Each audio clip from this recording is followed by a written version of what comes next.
जब हजरत दानियाल अलैहिस्सलाम को शेरों की गुफा में फेंका गया, एक जालिम बादशाह के दरबार में हजरत दानियाल अलैहिस्सलाम ने अल्लाह का सच्चा पैगाम सुनाया। लेकिन सच कहना कभी आसान नहीं होता। बादशाह गुस्से से कांप उठा और हुक्म दिया, इसे शेरों की गुफा में फेंक दो। ना खाना ना पानी। हजरत दानियाल अलैहिस्सलाम को एक अंधेरी और खौफनाक गुफा में डाल दिया गया, जहां पहले से कई खूंखार शेर मौजूद थे। लेकिन फिर अल्लाह रब्बुल आलमीन ने एक मौजिजा दिखाया। शेरों के जबड़े बंद हो गए। ना उन्होंने दहाड़ा ना हमला किया, बस खामोशी से बैठे रहे। अल्लाह की कुदरत ने हजरत दानियाल अलैहिस्सलाम की हिफाजत की। कई दिन बीत गए और जब गुफा का दरवाजा खोला गया, लोग हैरत से चिल्ला उठे, ये जिंदा है, बिल्कुल महफूज। बादशाह कांप उठा और बुलंद आवाज में कहा, वाकई दानियाल का रब ही सच्चा रब है। जब अल्लाह साथ हो तो सबसे दरिंदा दुश्मन भी खामोश हो जाते हैं। यह एक ऐसी कहानी है जो आपकी सोच और जिंदगी दोनों ही बदल सकती है। एक वक्त की बात है कि एक बादशाह था। उसने अपने शहर में एक निहायत ही खूबसूरत मस्जिद तमीर करवाई। मस्जिद की तमीर मुकम्मल होने के बाद बादशाह की बेटी ने ख्वाहिश जाहिर की कि जब यह खूबसूरत मस्जिद बन जाएगी तो वह वहां जाकर 2 नफल अदा करेगी। मस्जिद की तमीर मुकम्मल होने पर शहजादी अपनी ख्वाहिश की तकमील के लिए मस्जिद में तशरीफ लाई और 2 नफल अदा करने लगी। इस वक्त तमाम मजदूर जा चुके थे।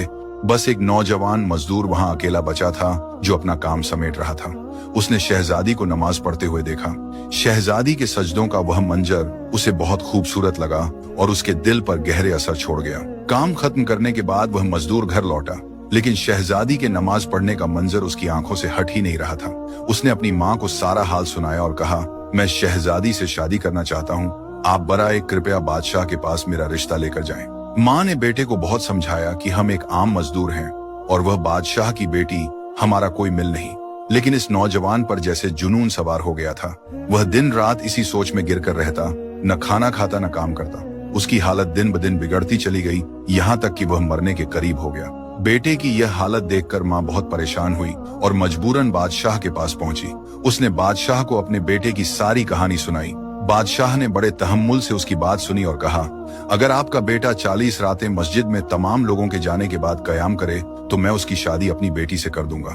बादशाह ने यह भी कहा कि उसकी निगरानी की जाए और अगर वह एक रात भी न आया तो यह रिश्ता नहीं हो पाएगा। माँ ने घर आकर बेटे को बादशाह की शर्त बताई। वह नौजवान फौरन तैयार हो गया। हर रात जब सब नमाजी चले जाते, वह मस्जिद में कयाम के लिए जाता, अल्लाह के हजूर सजदे करता, दुआएं मांगता और अपनी इबादत में खो जाता। 1 2 3 करते करते 40 रातें गुजर गईं, लेकिन नौजवान बादशाह के पास नहीं गया, बल्कि वह कई और रातें भी मस्जिद में ही बिताता रहा। जब काफी दिन गुजर गए और वह नौजवान बादशाह के पास नहीं आया तो बादशाह ने उसे अपने महल में बुलाया। बादशाह ने उससे पूछा, क्या तुमने मेरी शर्त पूरी की?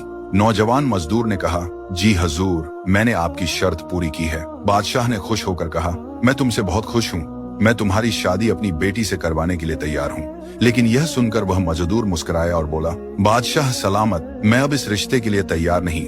बादशाह हैरान होकर बोला, क्या मतलब? तुम तो उसके बिना जिंदा नहीं रह सकते थे? नौजवान ने बड़े सुकून से कहा, हजूर, आपने मुझ पर बहुत बड़ा एहसान किया है। जब आपने मुझे 40 रातें मस्जिद में कयाम करने का हुक्म दिया तो मेरा मकसद कुछ और था, लेकिन इन रातों में सजदों के दौरान मुझे जो सुकून मिला उसका मुकाबला दुनिया की किसी भी चीज से नहीं किया जा सकता। मुझे समझ आ गया कि मेरी मोहब्बत आपकी बेटी से नहीं बल्कि उस मंजर से थी जहां वह अपने रब के हजूर सजदा कर रही थी, और अब जो मुझे मिल गया है वह सबसे बढ़कर है।